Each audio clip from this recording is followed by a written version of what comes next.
একটা অজপাড়া গায়ে থেকে যখন আলাভোলা একটা মেধাবী শিক্ষার্থী ঢাকা বিশ্ববিদ্যালয়ে আসে, সে ঢাকা বিশ্ববিদ্যালয়ে আসার পর 2 থেকে 3 মাস পরে যারা হলে উঠে তারা ভিন্ন রূপ হয়ে যায়, একটা চেঞ্জ চলেছে তার মধ্যে।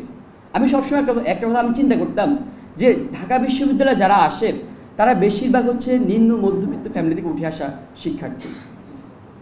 আমি চিন্তা করতাম যে আসলে আমার অপরাধটা কোথায়? আমি কি আমার দারিদ্রতা আমার অপরাধ, নাকি ঢাকা বিশ্ববিদ্যালয়ে ভর্তি হওয়াটা আমার অপরাধ? আমি সবসময় যে যারা ঢাকা বিশ্ববিদ্যালয়ে ভর্তি হয় সবসময় সিটের জন্য হচ্ছে নিজের যে স্বকীয়তা আছে, নিজের যে মেরুদণ্ড আছে, সব কিছু একদম বিকিয়ে দিতে হয়।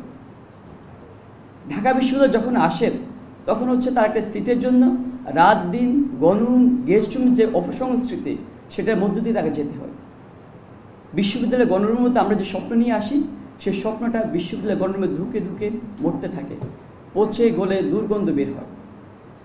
আমরা যে স্বপ্ন নিয়ে এসে দেখেন, আমি শুরুতে একটা কথা বলেছিলাম যে আমরা একটা আলাপোলা শিক্ষার্থী ঢাকা বিশ্ববিদ্যালয়ে আসে, কিন্তু সেই যে অপসংস্কৃতি যে কালচার, সেটা তাকে ভিন্ন দিকে ডাইভার্ট করে।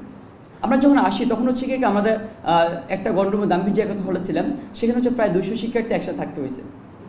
রাতের বেলা যখন নাকি রাতের বেলা থাকতেছি, দিনের বেলা হচ্ছে দিনে 2 থেকে 3টা করে প্রোগ্রাম করতে হয়।